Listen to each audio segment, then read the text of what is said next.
Hi. Today I'd like to talk to you about a very dramatic change that's affecting societies right around the world. And it's a change that's going to affect us all as individuals, but it's going to also be a change that affects the way society operates. It's a change that influences both poor and rich countries, and it's a change that affects all cultures. Also, unlike most social changes, it's something we can plan around. It's something we know is going to happen, which is very uncommon when you look at all the social changes which we've experienced over the last 50 years. So what am I talking about? I'm talking about the aging of our populations. And I'd like to start by asking a very simple question. Well, it seems simple in the first instance. And I want you to think about it for a moment. What is old? Is old the age you have in chronological years? Is it the physical state that you have? Or is it a mixture of all of that and the environment in which you live? And I suspect it's a lot of the latter. I suspect that whether you're perceived as old depends on where you live. It also depends on how you appear to other people and how you think about yourself. And I also think it's interesting that the way we think about being old has changed. When I was born in the middle of the 20th century, I was raised to expect a certain life, and it consisted of perhaps I would study till I was 25, I'd work till I was 60 or in my early 60s, then I would retire, and then I would die, maybe in my early 70s. As things are panning out, I'm hoping it's not going to be quite like that. I'm hoping I will live for considerably longer, because life expectancy has extended for everybody.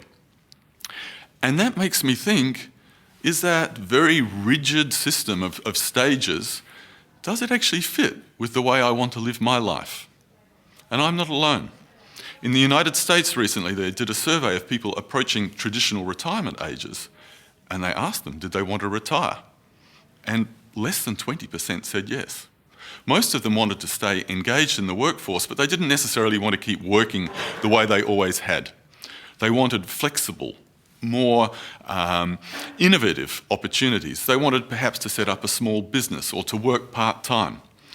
And so many other people are starting to think the same way. So let me put a hypothesis to you. Think about that model that I had when I was born of my early years of education, a work life, and then retirement. And think about the way we've added the extra years of our life. And I think if you look at the way we all respond to understanding that populations are aging, we often all do the same thing. We add those extra years at the end of those stages. We maintain the same study till I'm 25, work till I'm 60, and then retire, and then I have some extra years.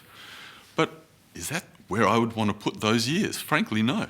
I'd actually like to put them in other parts of my life. I'd like to give my whole life more flexibility. So let's think about how we might do that differently. So this is the question, the second question I have to you. How would you, knowing that you're going to live for a longer time and trying not to come from that very rigid preconception, how would you invent your life? And I think it might go something like this.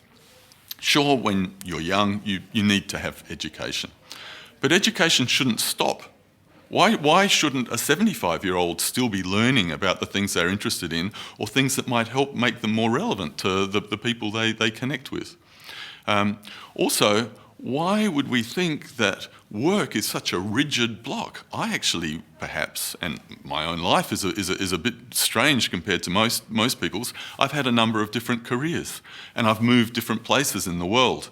At times I've worked part-time, and at times I've actually worked half-time and job shared with my wife so we could raise our children. I think a lot of people would be interested in that sort of approach. So let's take those years, maybe, and interchange them throughout life. So we have not just 3 stages of life, but one long, continuous, extended period with everything mixed in, where people can choose at any time in life to retrain, to opt out of society for a while, to maybe write a book they'd always wanted to, or to spend some time with their family. And that these things extend throughout life, so that at 35, 45, 55, people can decide to change a career.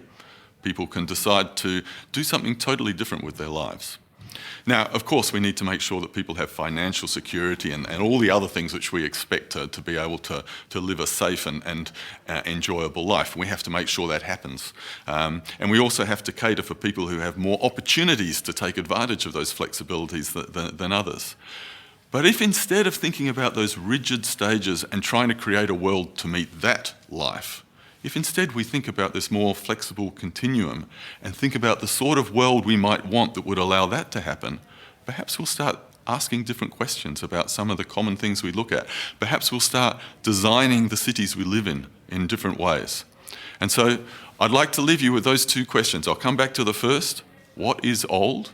And the second is, if you're thinking about your own aging, how would you like to design your life course? And think about the way that the environment and the society in which you live can help you achieve that goal.